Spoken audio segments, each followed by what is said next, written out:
So let's talk about emotional and spiritual self-care for artists. This is my emotional and spiritual caddy or bag. Cultivated over time, things have been added and things have been removed. And overall, it's helped me through a lot. I curated this particular bag 4 or 5 years ago. Before this, it took on the form of a tote bag. Want to see what's inside?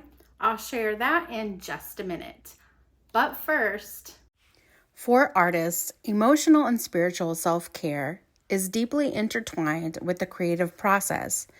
As an artist, your emotions are often closely connected to your work, making emotional self-care essential for both your well-being and your creative expression.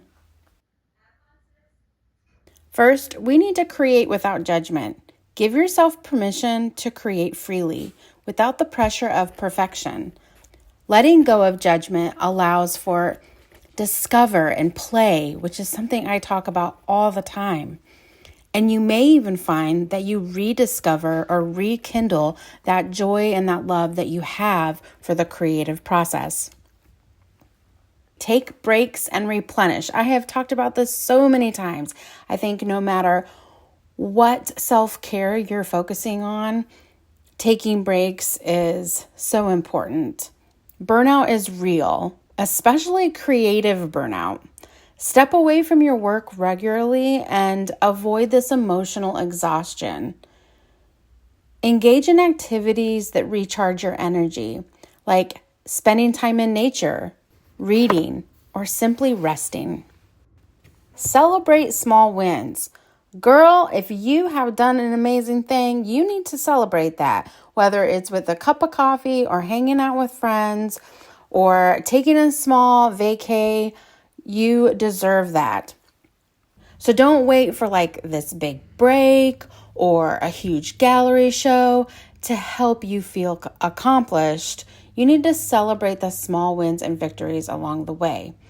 I know for me, celebrating wins is important because when I'm illustrating for a children's book, for example, I may not see the final product for a while, but just knowing that I helped and supported that author is a small win. And then when the book comes out, it's a big win.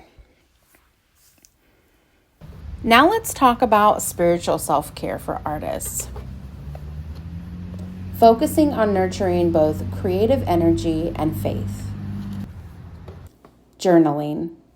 This can take on many forms. It could be a writing journal. It could be a watercolor journal. It could be a journal that you collect your ideas in. Even a sketchbook to blend your art practice with prayer and meditation will work. You can keep a dedicated space where you can visually express your thoughts, feelings, and prayers through sketches, doodles, and watercolor washes.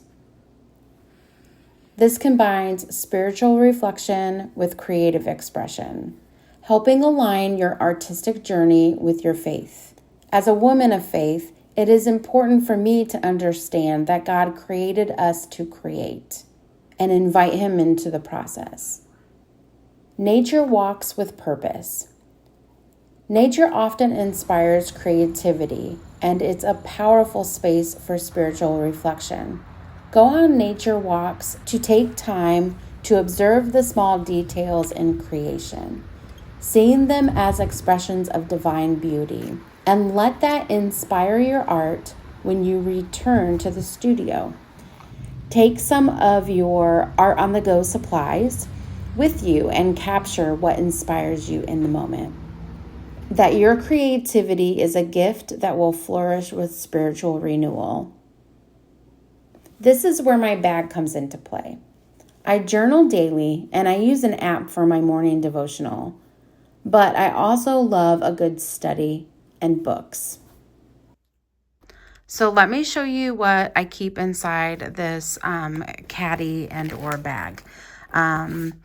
It works out perfectly for holding lots of things, and then I can also carry it around the house, take it wherever I need to, but also it just keeps everything contained so that I know where it is. So that's super helpful as well. I've got different colored pins here on the side so that I can mark up some of my studies. This is a paper that I printed off.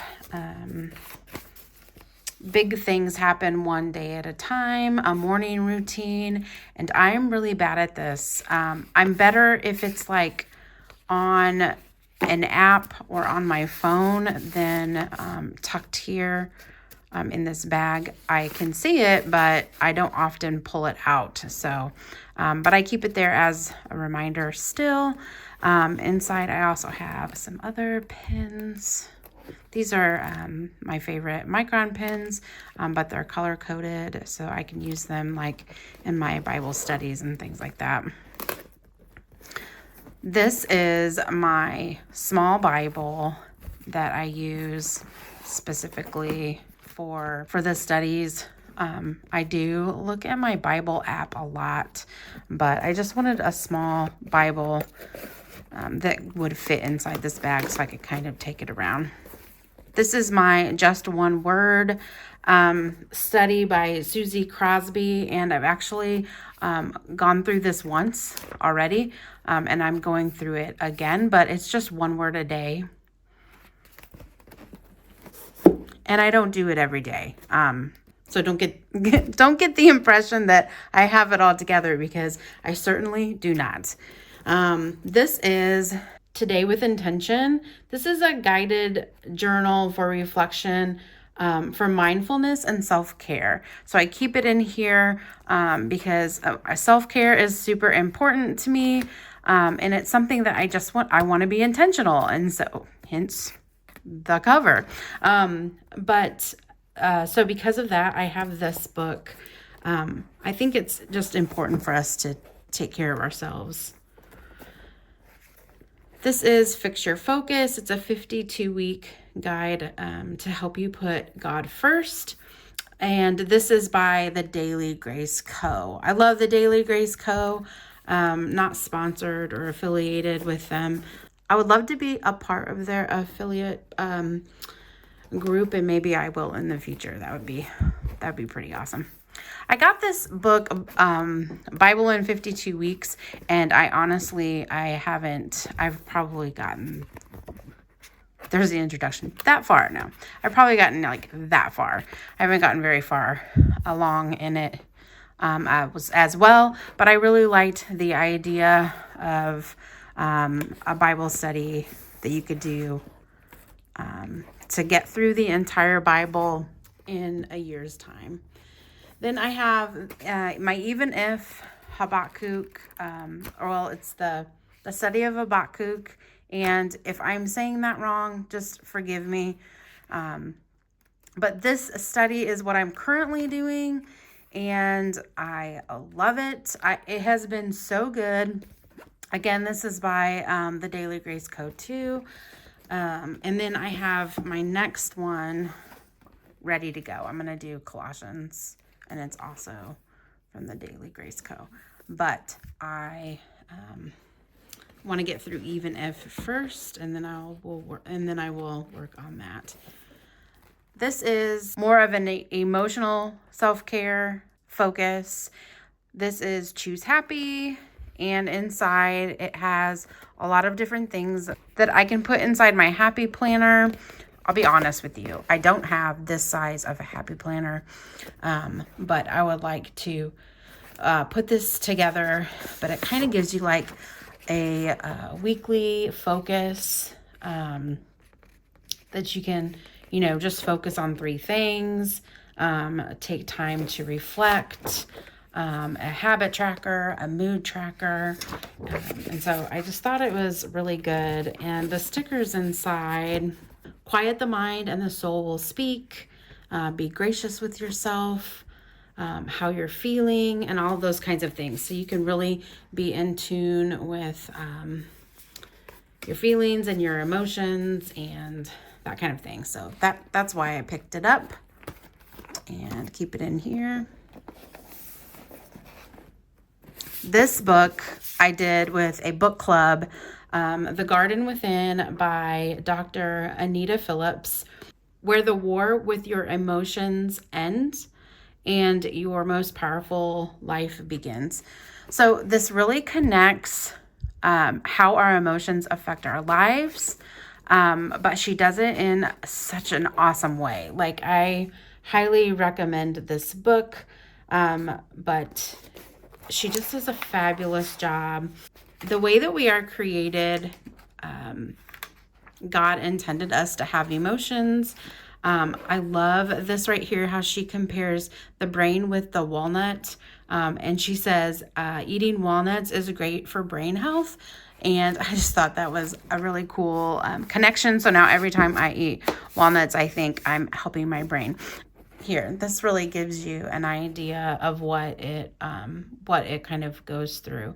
Starts with the soil, and then how we're deeply rooted, and then she goes into the embodied garden and how we can heal. We can heal from a broken heart, from anger, from fearfulness, and just replacing all of that with peace. And it's just really good. It talks about your emotional state. This is my morning pages, and this book is one from Archer and Olive. I won't show you the pages, but this is my third one, my third journal that I have filled up with my morning pages. And it's just being intentional to write every day about, things that I'm thinking about and things that I'd like to do, my goals, my plans, and all of those future things. Here's another small journal that I have that I'm working through. It basically has like questions and prompts, and then you can kind of answer them as you go along. And then I also have a couple of journals in here from Tatiana Muse, from the Inspire Blueprint, that I keep in here when I want to write about specific things for my art business, just keeping it in line and in tune with my mission and my purpose. And then I have kind of things like, here's the names of God, so that I have a quick reference. And this is from a women's Bible study that I did. We had gotten some prayer journals. So I have this book that I keep down here at the end. And I was out one day, and there was an older gentleman that gave it to me. And he said, "I hope that this encourages you." My first thought was, well, I don't need this. Like, I've got tons of Bibles at home. And then I paused and I thought, whoa, like, I am nowhere near a point where I don't need to hear this. And I don't need this. And I thought that was very bold and brave of him. And I'm really not the kind of person that does that kind of thing. So I put this in here to remind myself to stay humble, to keep studying. I don't have it all together, but it just kind of, it shook me because it was my first thought. Like, oh, I don't need this. Well, yes, you do, Maria. Yes, you do. And so, yeah, keep it in here as a good reminder. I also have lotion and whiteout and, extra pins and things like that I'm going to need. I can grab. I've got extra pins down here. I even have stamps, just so that I know where my stamps are, and some pins. So yeah, so this is my emotional and spiritual bag. I think that the two go hand in hand. I don't think that we can separate the two. I think that our emotions and our spiritual self-care go together. Watch the next video. I'm going to wrap up this series and talk about financial, social, environment, and intellectual self-care. A lot of it already ties into what I've been talking about. And so this is just kind of to wrap up the last 4 and finish up the series.